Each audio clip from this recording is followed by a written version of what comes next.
microphones on. Call to order Board of Zoning Appeals for November 28th, 2022. Mr. Polar, I see you're out there. Can you hear us? I can. We can't hear you very well. I don't know if it's you or us. Can you hear me now? A little better. It's quiet here. Still, it's almost the speakers. So How's that? I think we'll be okay. Okay. Yeah, I had my headphones in. Okay. First order on the agenda, first item is the approval of minutes from the November 14th, 2022 meeting. I'll move. Motion by Mr. King, second by Mrs. Peters. All those in favor, raise your right hand. You gotta take roll. Oh, you have to. Oh, and Mr. Polar, you're yea or nay? Yay. I have to do everybody. Yeah, you always have to do roll call or someone's. Mr. Pollar's yea, Mr. Mall, Mr. King, Yay. Mrs. Peters, Yay. and I am a yea. That motion carries 5-0.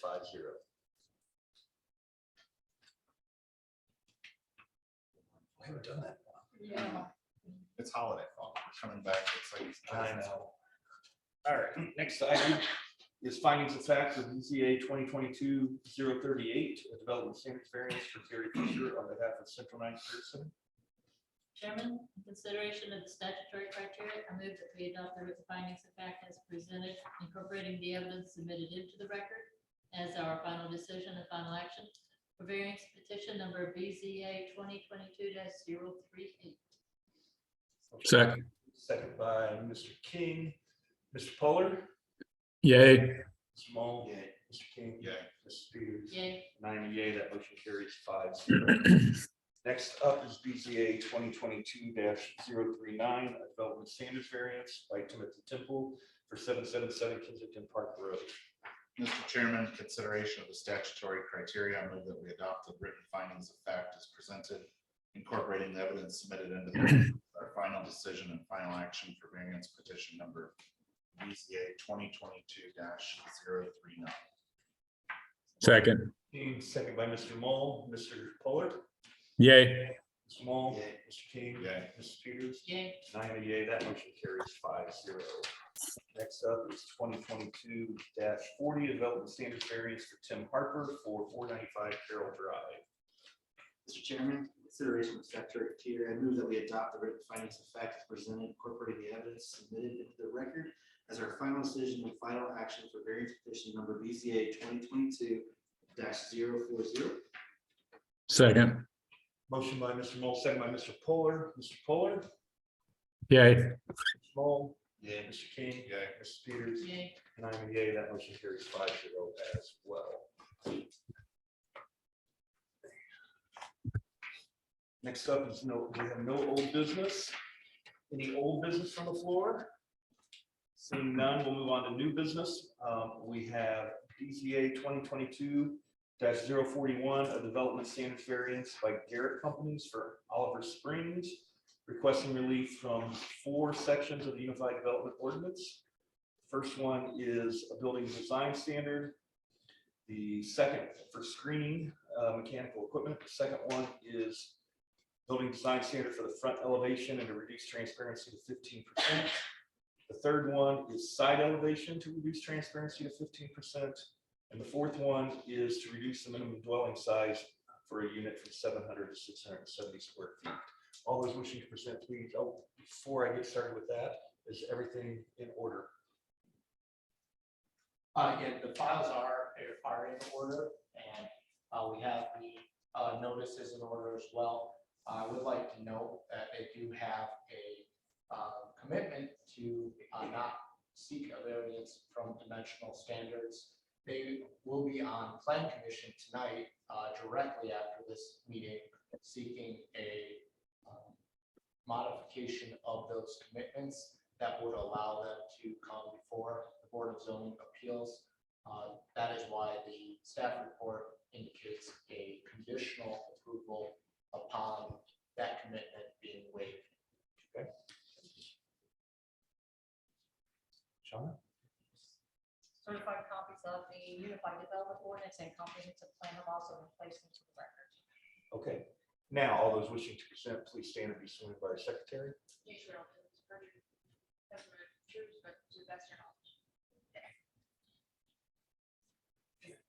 name and address for the record. Yep, my name is India Olson. I'm a development manager with the Garrett Companies. Our address is 105 Greenwood Springs Boulevard here in Greenwood.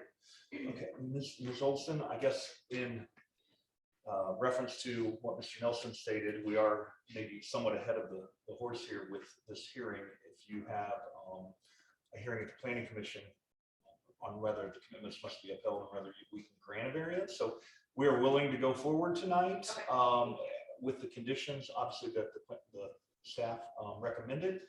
But I wanted to make sure that is how you prefer to proceed before we did that. Yes, it is. Okay. In that case, is the board okay with that? Is anyone have any concerns? No concerns. Okay, then we will proceed. All right, tell us why you're here. Okay, so. Oh, wait. Okay. Okay, hi, my name is India Olson. As I stated, I'm a development manager with the Garrett Companies. So tonight I'm requesting several variances that will allow us to develop a high quality multifamily development on Emerson Avenue.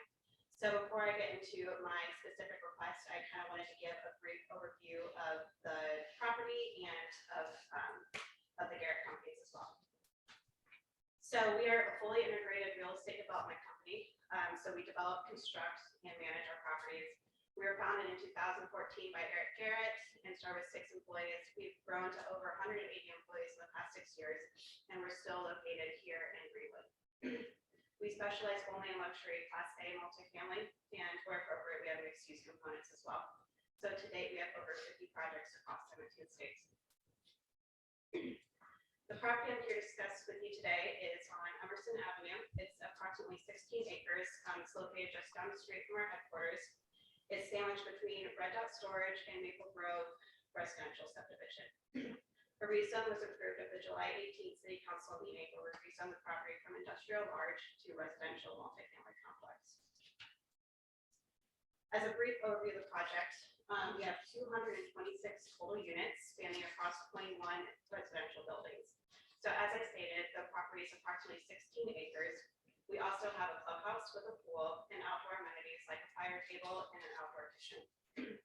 There's a dog park located in the northwest corner of the site.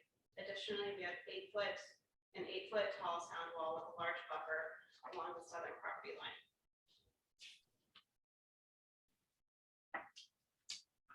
So I want to provide a quick overview of the buildings that we'll be utilizing here. This building design that we're using is called our Caliber building type, and they're designed to have a residential feel and resemble big houses. So units have private entries and all have private outdoor patio or balcony space.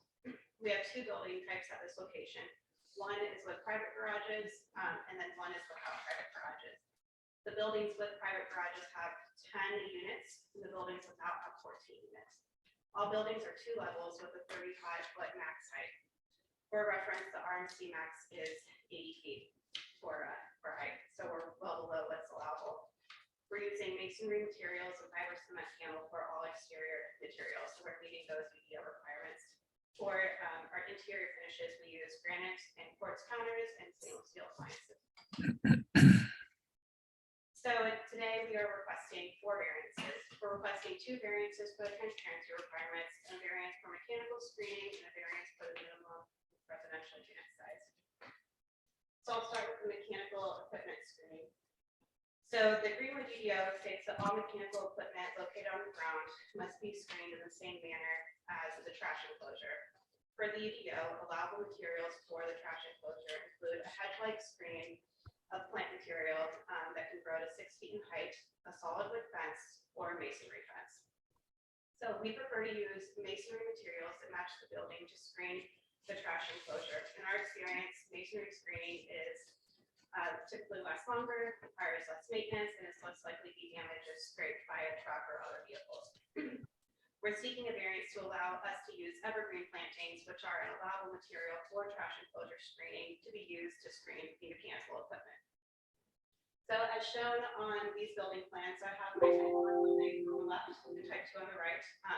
Each little red dot is the approximate location for a condenser unit. Each building unit has its own condenser. So a type 1 building has 10 and a type 2 building has 14 units. So across the entire site, we have a total of 230 condenser units. So if we were required to screen this with masonry or wood, that's just a lot of little fences and stone hedges all across the site. We feel that screening with evergreen plantings will help soften the elevation, provide some year-round color, and help make this feel more residential. So here's some of the proposed evergreen screening strips. So we're requesting to use types such as boxwood, yew, fine line, buckhorn, and similar plantings instead of screening in the same manner as the trash enclosure. Should I move on to my transparency request now, or? Yeah, at some point we'll need to go through the statutory criteria, but go ahead and Okay. finish and then we'll come back to Okay. that. All right, so moving on to my other request. So we are seeking 2 variances related to the transparency requirement. So the first is to reduce the front elevation transparency requirement from 30% to 15%. And then the second is to reduce the side elevation requirement from 20% to 15%. This standard is listed in the multifamily residential building design standards table. So because of our internal circulation with our site, many buildings are considered to have more than one front. So I've highlighted the frontages on the site plan so you can see for reference. So as you can see, we have some buildings with as many as 3 frontages, the ones along Emerson. Meaning we have long elevations and short elevations, which are both considered building fronts. As I previously stated, we have 2 residential building types. This is our type 1 building elevation, and this is the one with the private garage with 10 units. So on these buildings, the rear elevations without garages have a 20% transparency. The front elevations with garages have 15%. The right elevation has a 16% transparency and the left has a 17%. So these buildings are not unlike your typical residential home, just on a larger scale. So currently all our rooms, except for bathrooms, have ample sized windows. There aren't really any opportunities to kind of increase window size or add more windows. As a means to increase our transparency, we did utilize glass patio doors, which is not something we typically do, and we included a window in the kitchen. Because the residential feel of these buildings, we feel that incorporating more windows is not appropriate for the residential style, and additionally, having more windows reduces the privacy for our tenants, energy efficiency, and limits where residents can place furniture and lay out their apartments. Therefore, having more windows would create a hardship on the residents. And it's just simply unattainable for us to reach the transparency requirement. The buildings also have large attics under the roof, which is included in the transparency requirement, but like most residential homes, attic spaces don't have windows. And then the presence of garage doors along the front elevation, which is not calculated in the transparency material calculation, makes the 30% completely unattainable. So in order to reach 30% transparency requirement, we have to do floor to ceiling windows for the majority of the second floor, which is not appropriate for residential style buildings. It's more suited for commercial or office type use. All right, here's our type 2 building. So this is the building that does not have private garages and has 14 units. The front elevation has a transparency of 23%. The rear elevation has a transparency of 20%. This right side elevation has 19%, and the left side elevation has a transparency of 18%. So this building is real similar to the type 1 building. The only real difference is the lack of private garages. And again, all rooms except for bathrooms have windows. We utilize glass sliding doors for patios. And just echoing all my previous statements, we feel that more windows is not appropriate for the residential feel of this building. So in conclusion, the buildings as designed represent architecture that's not unlike any other typical residential building, whether that's multifamily or single family. And we feel that the design buildings complement the existing area. Okay. And then here's our clubhouse as well. So this is the one that's closest to meeting transparency requirement, but still not quite there. So both the front elevation and left elevations are considered front elevations for this clubhouse due to where they sit with the internal circulation. And the front elevation has a transparency of 15%, while the left elevation has a transparency of 18%. The rear elevation and right elevation have transparencies of 17% and 23%. So again, like our other buildings, ample sized windows on each elevation and really not any good opportunities to increase the transparency. All right, and on to my last one for the evening. So, our last one, we are seeking a variance to reduce the minimum residential unit size from 700 square feet to 675 square feet. So as currently designed, less than 10% per unit, or approximately 1 unit per building, has a minimum square footage of 675 square feet. These are our 1-bedroom units. The residual 90% of the units have over 800 square feet. As designed, every unit has private outdoor space, including all the 1-bedroom units.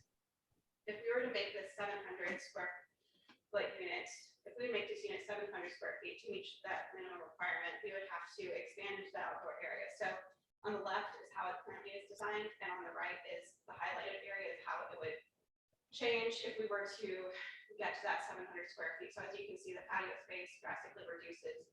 You can't really put a table or chair or anything out there to enjoy that space. We feel that private outdoor spaces allows residents just another way to enjoy their space and make it feel more like a home. And since the pandemic, with the push to spend more time outside, we feel it would be hardship for these residents not to have this outdoor space. Okay, any questions? Not yet. Do you have your answers to the statutory criteria? I do. Let's go through those. Okay, We'll start with number 1. We'll have to do them individually, except I'm going to ask if we can combine 2 and 3 together. So number 1 was for the mechanical equipment, the screening. So number 1, the approval will not be injurious to the public health, safety, morals, and general welfare of the community because yep, because utilizing evergreen plantings to screen mechanical equipment will allow for the design and development of a high-quality multifamily complex with integrated landscaping. Therefore, the approval of this request will not be injurious to the public health, safety, morals, and general welfare of the community. then number 2, the use and value of the area adjacent to the property included in the variance will not be affected in a substantially adverse manner because It will allow for the design and development of a high-quality multifamily complex on an undeveloped land parcel. As the neighboring land uses that include industrial to the north and east, residential to the south, and the airport to the west, utilizing evergreen plantings to screen mechanical equipment will not impact any of the adjacent properties. And the development of this parcel into a multifamily complex is complementary to the surrounding land uses and a beneficial buffer between the industrial and residential land uses. Therefore, the approval of this request will not result in the use and value of the area adjacent to the property being affected in a substantially adverse manner. And number 3, the strict application of the terms of zoning ordinance will result in practical difficulties in the use of the property because It will require miniature masonry walls to be built all around the apartments and buildings, resulting in less opportunities for landscaping and will not match the residential style of the buildings. Evergreen plantings are more aesthetically pleasing and create a softer landscape exterior. Therefore, the strict application of the terms of the zoning ordinance will result in difficulties in the use of the property. And then number 4 is if the structure is regulated under Indiana Code 8-21-10-3 for hazard air navigation. I think you noted that you're working with the FAA on the above application and acknowledges the approval will be conditional on securing the aforementioned approval. Yes, correct. All right, so the next 2 and 3 are both regarding the reduction in transparency to 20%. Number 2 is down from 30%. And number 3 is down from 20%, but I believe your answers are identical. So if you will, can we respond to both of these at once without having to repeat them? That would be great. Yeah. So for the record, these answers apply to both variants 2 and 3 requested. So number 1, the approval will not be injurious to the public health, safety, morals, and general welfare of the community because Reducing the transparency requirement to 15% for front elevations and side elevations of a multifamily residential building design standards will allow for the design and development of a high-quality multifamily complex that complements the surrounding area. The design represents architecture that is not unlike any other typical residential building, whether that's multifamily or single family. The provision of window transparency on all the elevations as designed exceed that of surrounding buildings in the area. And number 2, the use and value of the area adjacent to the property included in the variance will not be affected in a substantially adverse manner because The design and proposed level of transparency for this multifamily development represents an increase in quality and transparency compared to the areas adjacent to the property. Use and value of adjacent properties would not see any adverse impact by approving the design transparency as submitted compared to what is stated in the UDO. And then number 3, the strict application of terms of zoning ordinance will result in practical difficulties in the use of the property because The strict application of the transparency requirement for front and side elevations of the multifamily residential building is simply not feasible.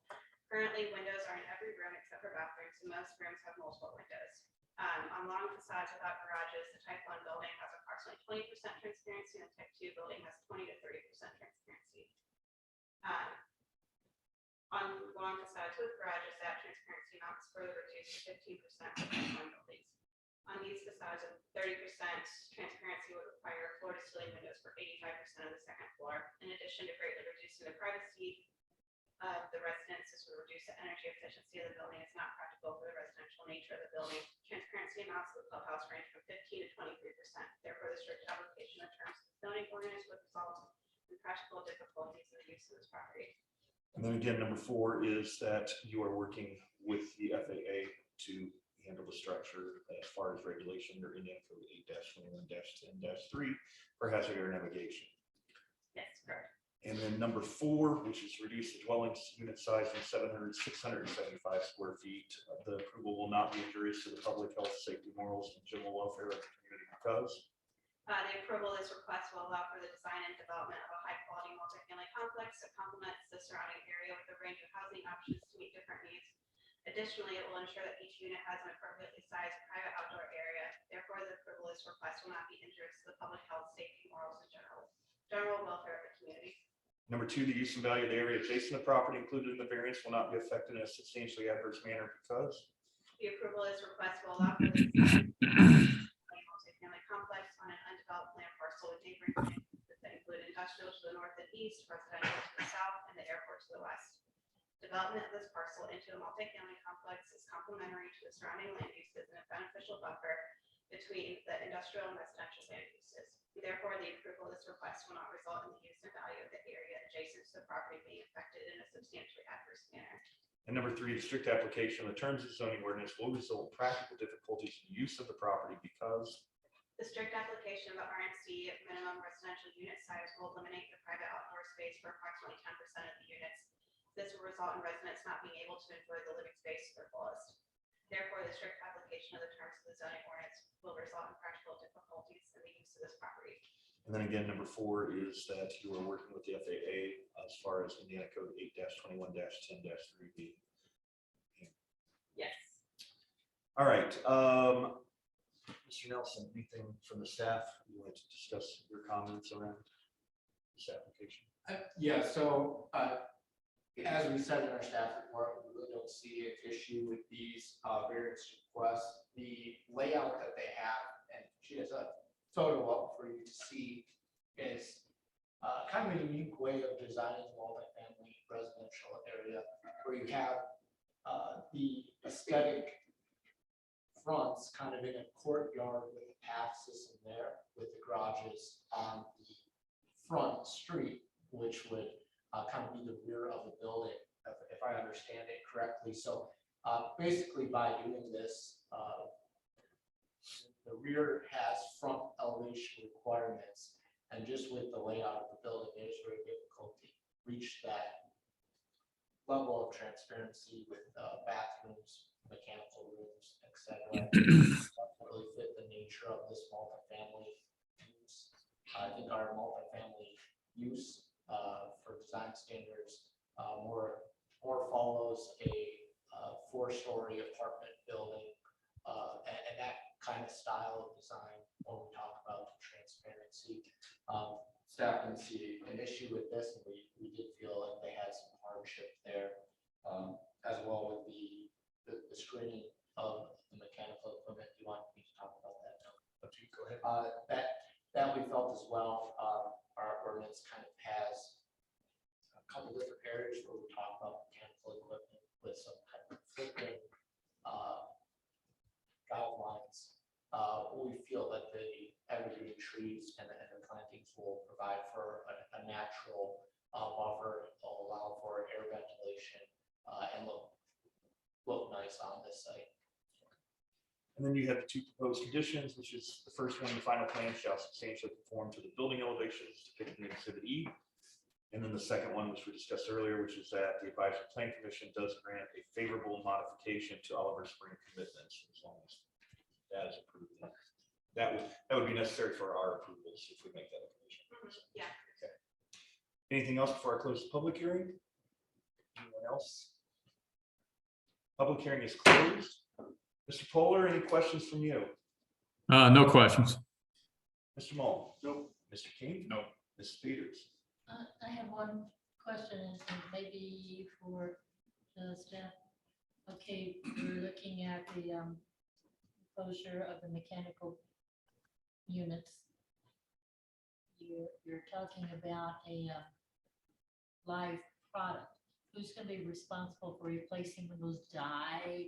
Is that part of the responsibility of the folks running the operation? Is that something that we need to be clear about, or is that just part of normal process? So it would be the owner of the site that right now would be the Garrett Company's responsibility. We do have general code enforcement and maintenance requirements if something were to be in disrepair, or planning staff does look at the landscaping with the review. And if landscaping is dying and stuff, that would be something that they would need to replace, because it will be a part of their plans that they're committed to providing. So, one day the evergreens disappear or die from a disease or something, they would need to replace those plantings, and that's a pretty typical thing. We had just a commercial restaurant that cut down all the trees. Planning staff followed up with them, said, hey, we're required to have those, and we worked with them to get new trees planted. So that's something that we would work with whoever the owner is at that time. And for clarity, then the units will all be rentals.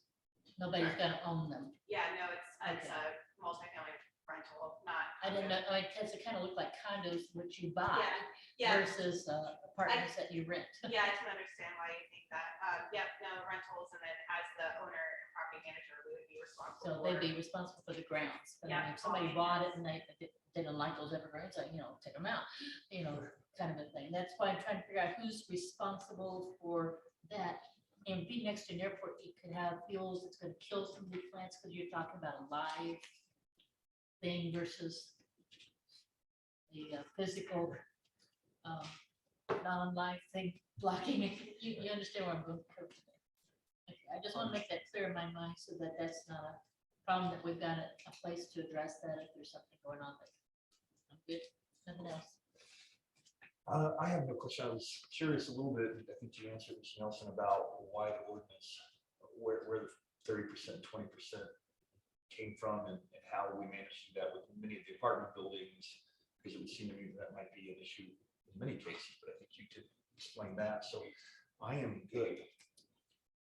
With that, I will take a motion to admit all the evidence into the record. Chairman, I move that we admit all the evidence presented in regard to this matter, including the notices, receipts, maps, photographs, written documents, petitioner's application and attachments, petitioner's detailed statement of reasons, the staff report prepared by the planning department, certified copies of the Unified Development Ordinance and Comprehensive Plan, testimony of the petitioner, city planning staff, and any remonstrators, and all other exhibits presented, be they oral or written, for consideration by this board in regard to this petition, and to include the testimony of those present this evening. Motion by Mr. Peters, second by Mr. Mole. Mr. Fuller, your vote? Yay. Mr. Mole? Yay. Mr. King? Yay. Mrs. Peters? Yay. And I am a yay. That motion carries 5-0. All right, I'll take a motion on request number 1 to allow for evergreen screening. Mr. Chairman, I move that we approve this request with the 2 conditions. I don't, As is staff. yeah, I don't think we need to tweak the wording. That's up to you. Well, I mean, it's already a condition, so Correct. I think it's worded fine. Second. Motion by Mr. King to approve with the 2 conditions. I'm going to read them for this first one to get them on the record, which is final plan shall substantially conform to the building elevations to Exhibit E, and the advisory plan commission grants a favorable modification to Oliver Spring commitments. A second by Mrs. Peters.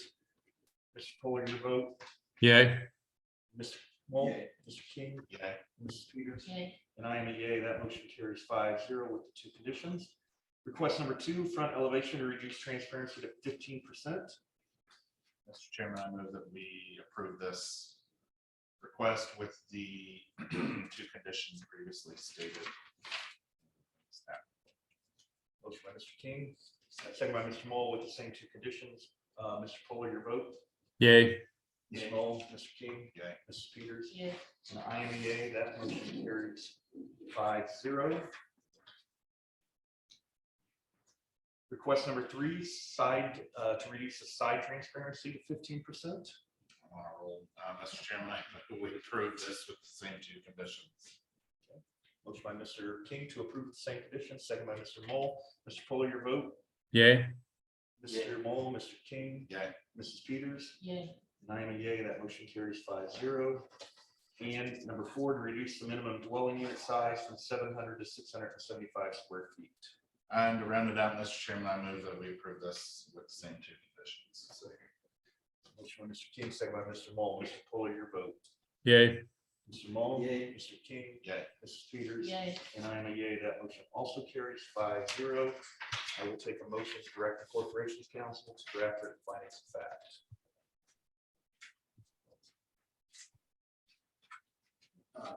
Chairman, consider the statutory criteria, move that we direct the Corporations Council Office to draft written findings of fact regarding our decision on the variance request presented in variance petition number BZA 2022 -041. Said findings to specifically incorporate the staff report and the evidence submitted to the director for consideration and adoption by the Board of Zoning Appeals as our final decision and final action regarding this petition in our next meeting. Motion by Mr. Moll, Second. second by Mrs. Peters. Mr. Fuller, your vote. Yay. Mr. Moll, Mr. King. Yay. Mrs. Peters. Yay. And I am a yay. That motion carries 5-0. You are welcome to proceed to work with the staff. You will have to wait for the planning commission to make sure that they give you approval as well. Thank you. Thank you. Any new business from the floor? Seeing none, any announcements? Last meeting, people. Yeah, sorry to see you go, Mr. Fuller. Thank you so much. Well, thanks. It's been a pleasure serving with you. Just one more meeting in December. We do have items for that meeting already.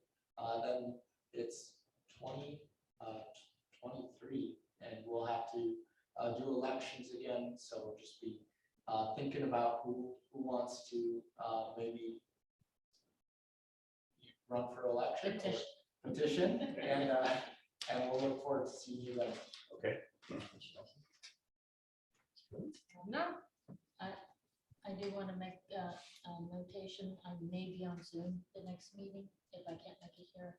So just to give advance notice.